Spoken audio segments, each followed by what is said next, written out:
So for your Valentine's Day, sweetheart, or even if you're just hanging out with a bunch of friends or trying to avoid going to a self-deprecating binge eating session, however you choose to spend this Hallmark holiday, Megan and I have decided to give you a wonderful recipe that's healthy, so you don't cheat too bad today. And you can really show somebody that you love them by giving them something healthy to eat. So what are we making today? Today we're going to be making chicken Florentine with a side of brown rice. And for dessert, yay! Yeah, dessert! We're going to be doing chocolate-dipped clementines, which I'm really excited about. So, these are our ingredients today. We're going to be serving the chicken Florentine with the white sauce, so that's going to have some 99% fat-free cream mushroom soup, Wondra, and chicken stock. There's some spices here to go in our mixture. We have chicken breasts, which we're going to pound to be thinner. We have shallots and garlic, fat-free ricotta, spinach. We have these beautiful clementines, which smell amazing, that Lauren's mom got. They smell so good. And sweet chocolate for the dipping of the clementines. So those are our ingredients. They're pretty simple, and this is actually a pretty quick meal to throw together. Okay. So for us to get started today, what we're going to do is first we're going to put our oven to 350 degrees, right, for our chicken. Yep. And then when we come back, we're actually going to start off with dessert first, which everybody always loves to think of. All right, so stay tuned, and we'll be making our dessert shortly. I just didn't want to have an editing nightmare. No, that's fine. Okay, are we recording? Yep, whenever you guys are good. Okay. Okay, so we've melted our chocolate. It's German chocolate, baker's chocolate that you get in the baking aisle. We've melted 2 squares per person in the microwave according to the directions, and you just want to keep stirring it so it doesn't get hard. So what you're going to do is you're going to take a section of your clementine, put it in the chocolate, and kind of get about 3/4 of the way up, I would say. Okay. Like that. Get the back edge. So everything's evenly coated on Yeah, both and sides. just so what your fingers are touching kind of stay plain, maybe a little less, and then put it on some parchment or wax paper. Okay. And then you kind of just repeat the process till we have, I would say, I'm not exactly sure how much you get. We peeled 3 clementines and did 2 squares per person, so we'll just kind of go until you reach the end of what you have. So. Okay. So after we have them all set up on our parchment paper, Megan's going to continue doing that. We're going to pop them in the refrigerator and let them cool for about an hour, you said? I would think, yeah. I mean, check them. You know, until they get, because you want the clementine, the chocolate's warm, so you want the clementines to be cool, and the chocolates are cool, so, you know, an hour is a good time to check after an hour. Okay. And basically you want to do this first mostly because you want to give them time to cool, and then your chicken's going to be baking while that's cooling, so everything can kind of come together at once. So, like I said, we're going to pop those in the refrigerator, and our next segment we're going to be showing you how to make our chicken Florentine. The first step in making our chicken Florentine is that we want to make sure that the meat is really thin, so Megan has to pound the chicken breast down to a thin layer. Mm-hmm. Okay. Yeah. So we're going to do that. And you just can use any sort of meat pounder. If you don't have a meat pounder, a hammer will work, but be careful not to, like, tear the chicken apart.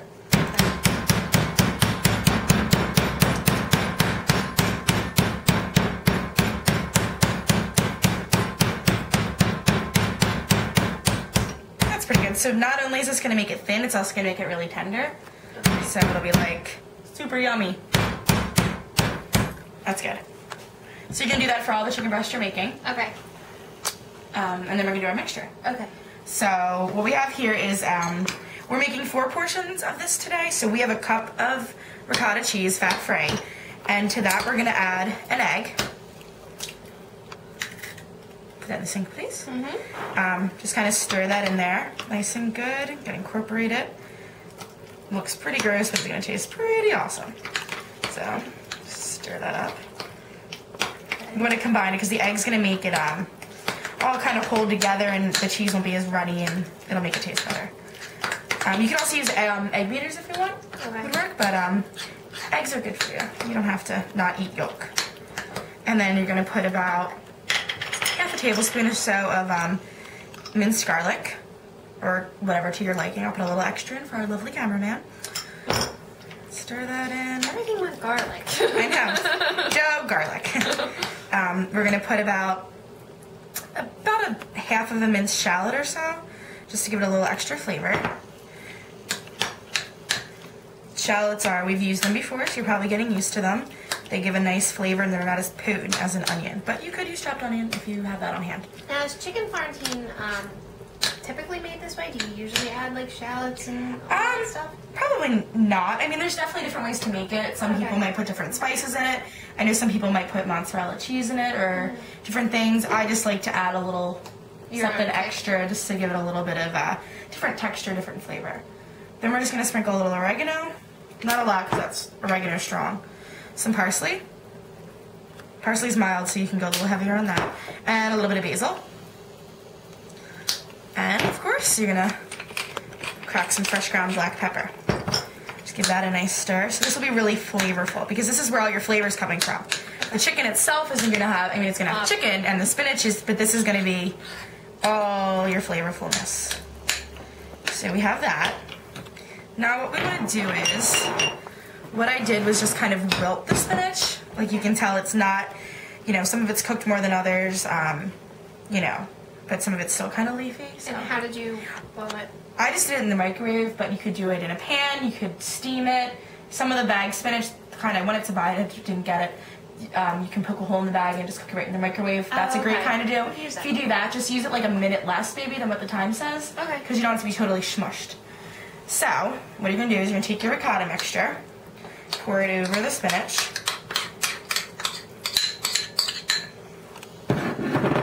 And kind of toss that all together pretty good. It's not going to combine awesome, but you'll get the idea. Just keep stirring.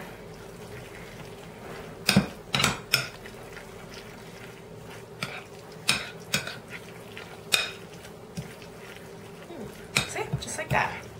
Looks good. Yeah. Now, what you're going to do is take about, in our case, a quarter, or if you're making it for two, a half of your portion. Just kind of scoop it. Put it towards the center of your chicken, like that. Because we didn't say this in the beginning, stuffed chicken Florentine. So you're kind of going to be stuffing the chicken. So I would keep a little bit of the chicken loose at the end. Okay. Like, I mean, not loose, not, you know. Not covered. Not covered, thank you. And then, using some toothpicks, what you want to do is, this is kind of one of those things, do how you get it done.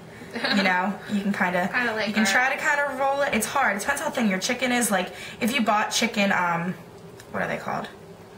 Like cutlets, like the thin ones. Okay. That might work better, but for this, it's just going to kind of be folded in half more than rolled. But if you can get it rolled, roll it. And then you're just going to put some toothpicks in it to keep everything together. Now, obviously, this mixture is going to bubble out, but that's okay. You can kind of scrape it up when you get it. Okay. And that is your chicken Florentine. And then you're just going to put it in a baking dish, and I just put a little bit of pepper and a little bit of parsley on top of it, right on the chicken. Okay. And just cook it for about 40 minutes or so. Okay. So we're gonna finish up the rest of our chicken strips or cutlets. I don't know what you call them. But then we're gonna put the stuffed chicken in our pan, and then we're gonna pop it in the oven for 350 degrees for about 40 minutes or so. Okay. So while that's cooking, we're actually gonna work on our sauce. Which are we putting that over the chicken? It's gonna be on the side. I mean, you can put it right over if you like. I like my sauce on the side, so it's your preference. Okay. And we're also gonna cook our brown rice too, but that's just as the package. You should know how to cook brown rice by now. If you don't, we have problems. So we're gonna go ahead and do that, and then the next thing you're gonna see is our sauce. Okay, so now we're gonna make a low-fat and low-calorie white sauce to go with our chicken Florentine. So first, you wanna put your pot on, about a small to medium-sized pot, about medium-high heat, and you're gonna add about 3 tablespoons or so of Wondra, which is a quick cooking and mixing flour. So put that in there. And then what you're going to do is you're going to slowly add chicken broth. Probably use about maybe a cup and all to it. And you're going to keep stirring. And what's going to happen is a roux is going to form, which, see how the chicken and the flour are coming together? That's what we call a roux. It's going to thicken the sauce and give it more flavor when you add the cream of mushroom soup to it. So you kind of just keep adding chicken broth until you have a nice pasty substance going on. So for our Valentine's Day meal, we have a delicious looking plate of food that I am like dying to eat. So we're gonna wrap this up really quick. So Megan, can you tell us about what all these delicious platings are worth calorie-wise? Yes. So we have our brown rice. It's about 100 calories. We have the chicken. It's going to run you about 170 or so, roughly. The sauce, that should only run you about 50 to 70 because you're going to have some extra sauce. It's going to be, the sauce that you make is going to, you have to make the whole portion, but it's only going to be about 4 portions instead of 2. And then the clementines are about 50 calories for however many you make in half. You know what I mean? Right. Because that's what it's worth. So. Okay.